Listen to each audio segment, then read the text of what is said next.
It all started with a cop car full of sex toys, and it ended with the dismantling of one of the most corrupt police forces in America. They threatened witnesses, planted evidence, and even kept the FBI from joining the Long Island serial killer investigation for years. But who was responsible for all this corruption, and why were they so intent on letting Rex Heuermann roam free? Find out about their dark connections as we continue to question everything about the Long Island serial murders. The Suffolk County Police Force is one of the largest in America, and about 10 years ago, it reached the peak of its corruption. Let's take a look at 3 of the top-ranking officials at the time who referred to themselves as the administration. First up is Christopher McPartland. Now, he was the chief anti-corruption prosecutor. What the hell, dude? We're starting with the anti-corruption prosecutor. Where the hell are we gonna go from here? The answer is District Attorney Tom Spota.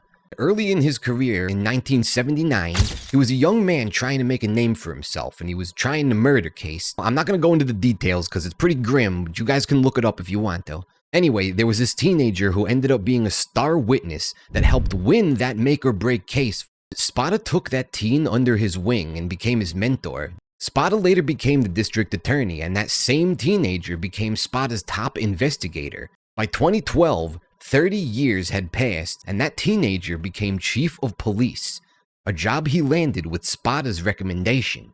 This was James Burke, the 3rd member of the administration. Now, there are a million reasons why this guy was corrupt, but here's just a few. Officers assigned to investigate things like school shootings and gang violence would be diverted away to spy on his ex-girlfriend or drive him to the airport. He installed a spy cam in another police car because he didn't like the policewoman and he wanted to try to end her career by digging up dirt on her. He also had sex with a prostitute in uniform in his cop car while doing crack. This guy's a real piece of shit. These top 3 ranking officials made up the administration. They would cover up for each other at any cost. They would make sure internal investigations were squashed. They would withhold information, pressure witnesses to lie. A great example of this, by the way, is an officer, Pat Cuff, who started an internal investigation into Burke for obvious reasons, and when Spota found out, he threatened to upgrade the charges to Pat Cuff's son, who had been caught with a gun at the time, from a misdemeanor to a felony, just to protect Burke. And then, a few years later, when Burke became chief, he demoted Cuff by 4 ranks and assigned him to guard a warehouse just out of spite. Like I said, these guys are real pieces of shit.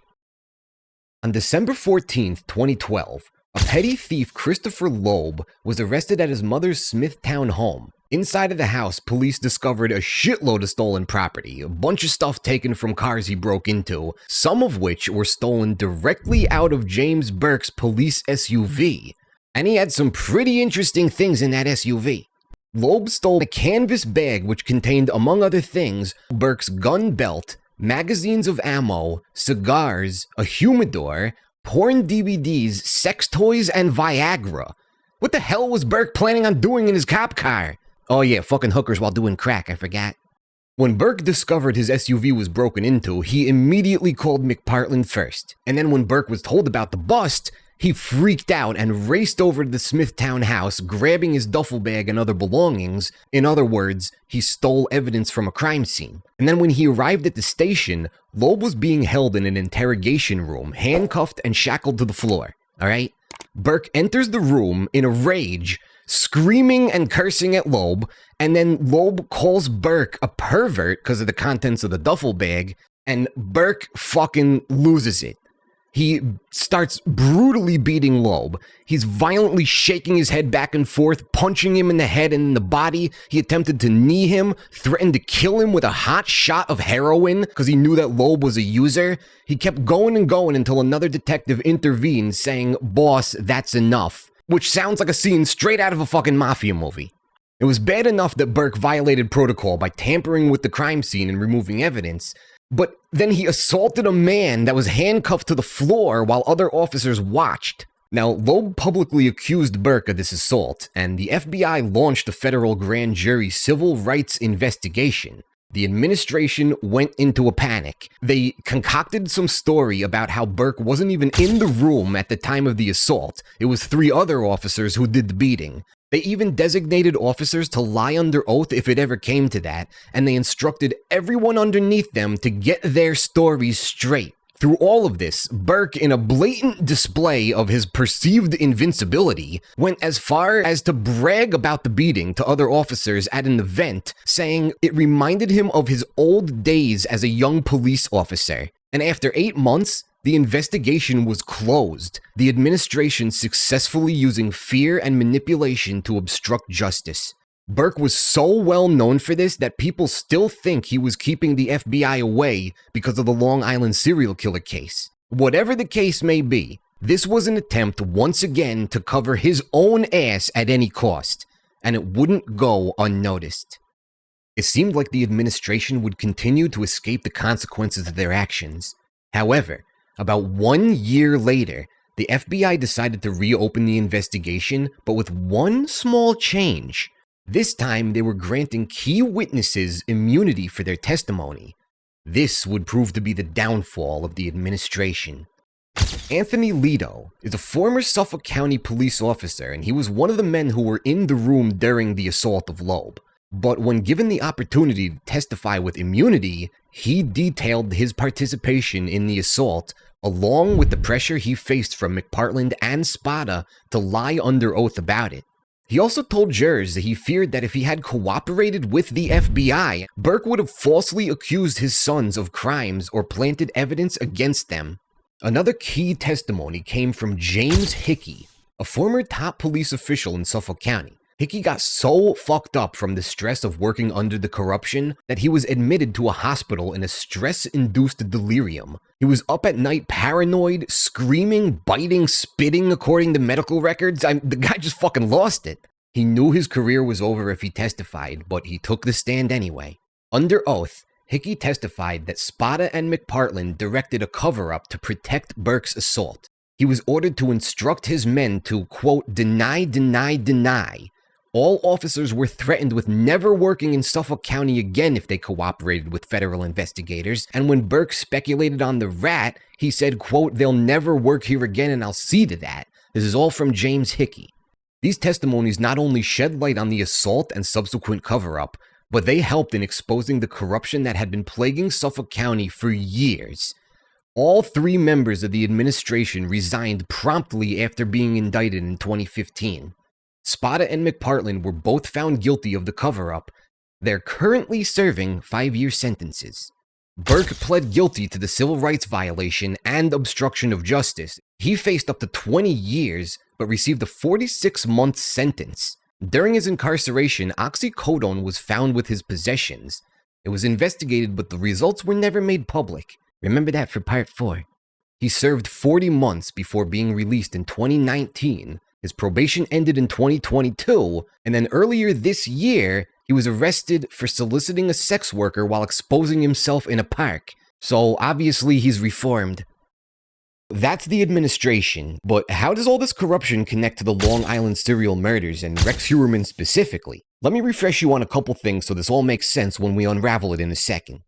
Rex Heuermann is suspected of murdering the 4 women known as the Gilgo 4. All of those murders took place from 2007 to 2010 and had the same MO. They were all strangled, bound, 3 out of the 4 were put in a sack, and they were all dumped on the side of the road extremely close to one another. However, there are 6 other remains that have been found in the Gilgo Beach area that police are now trying to connect to Heuermann. These murders took place from the mid-90s to 2003. 5 of those victims were dismembered, put in plastic containers or bags, and their remains were spread along the southern coast of Long Island, leading to some victims being discovered multiple times over the years in different areas. There are even a few more possible victims that haven't been directly connected because they aren't by Gilgo Beach, but they were also dismembered, put in containers, and spread across Long Island and the surrounding areas. The most obvious theory is that Rex Heuermann committed all of these murders. He could have been killing and dismembering people for years, spreading remains all over the Long Island area, getting closer and closer to using Gilgo Beach as the years passed. There was a 4-year gap between the other Gilgo Beach victims and the Gilgo 4 victims. Maybe he took a break and changed his MO when he returned. Maybe it took too long or was too hard to hide from the family. Maybe he just got lazy. Got lazy with his disposal method and stopped dismembering and started putting them in a sack. Got lazy with the location and started using the same quarter-mile stretch of highway instead of spreading the remains. But if I'm honest, it doesn't seem like someone with a messy, bloody MO who dismembered bodies would change to a much cleaner MO with white duct tape, a burlap sack, and no blood. Sure, he could have been changing his MO to make it look like multiple killers to try to throw the cops off, but the real theory is so much better. Remember, before anyone was arrested, the assumption was that the killer was a white male, 30s to 50s, and an everyman, which Heuermann was, but there was also speculation it could have been multiple killers and that the killer had a connection to law enforcement.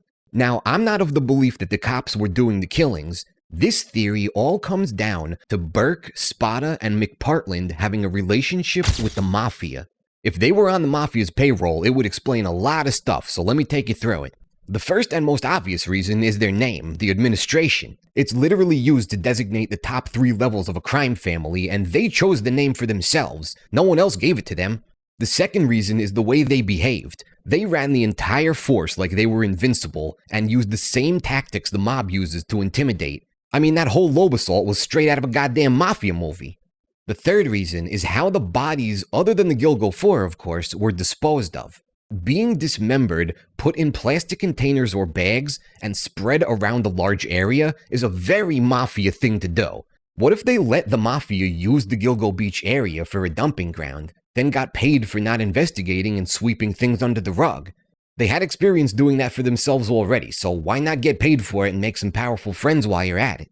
It would explain why there are all these other murders that don't fit Heuermann's MO, and it would explain why the bodies were disposed of in the way that they were. It would also explain why none of the murders were ever really looked into, even after remains were found. People chalked it up to the police not caring about sex workers, but the truth could have been even darker. So what about Heuermann? Most people think that if there's a twist here, it's that the cops set Heuermann up, but I think the truth is stranger. They let him roam free for years. If they were familiar with the area because of the mafia, they may have seen that someone else was dumping bodies there, someone who was already a murderer, that they could eventually pin all of these other murders on if they were ever discovered. For all we know, they may have connected Rex years ago. Remember, they had that witness testimony that connected him to Amber Costello way back in 2010. They may have intentionally not investigated the Gilgo 4 case in fear of Rex being caught before they wanted him to be. It would explain why he was only connected to the case in 2023 using evidence that was viable in 2010. It would also explain why Burke kept the FBI from joining the Long Island serial killer investigation. On top of their own indiscretions, they could have been scared of the FBI finding out about the mob connections, and furthermore, if the FBI connected Rex to the murders, the administration would lose their scapegoat. And it's only because everyone got indicted that the plan never came to fruition. If they were still in power now, they'd be planting evidence all over the place to make sure he was found responsible for those other murders.